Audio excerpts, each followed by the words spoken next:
Welkom by die Sepcast, waar ons dieper kyk, groter vrae vra en ontdek hoe Jesus steeds die wêreld verander. Daar's 'n interessante verskynsel in die lugvaartbedryf. Na 'n vliegongeluk word die besonderhede vir jare bestudeer. Nie omdat mense in die gebeure van die ongeluk wil vassteek nie, maar omdat hulle wil verstaan hoe om vorentoe veiliger te vlieg. Genesing gebeur nie deur ontkenning nie. Genesing gebeur deur waarheid. Dis presies wat ons by Petrus sien. As jy vir Petrus sou vra wat sy grootste mislukking was, sou die antwoord waarskynlik vinnig gekom het. Die vuur, die binnehof, 3 verlonings, 3 keer, ek ken hom nie. Interessant genoeg, ontmoet Jesus hom na die opstanding by nog 'n vuur. Johannes doen dit doelbewus, die leser moet hierdie verbinding sien. Jesus ignoreer nie Petrus se verlede nie, hy genees dit. 3 keer vra hy, het jy my lief?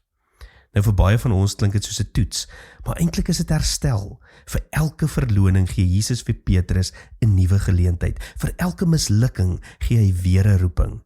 Laat my skape wy. Die opstanding bring nie bloot vergifnis nie, dit bring heraanstelling.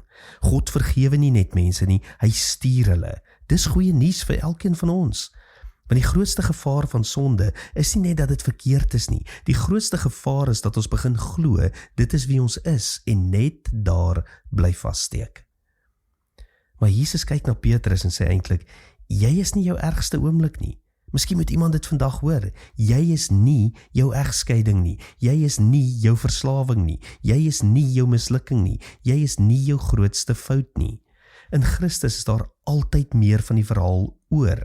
En daarom het ons mense nodig wat ons herinner aan wie ons is wanneer ons vergeet. Dis wat die kerk op sy beste doen.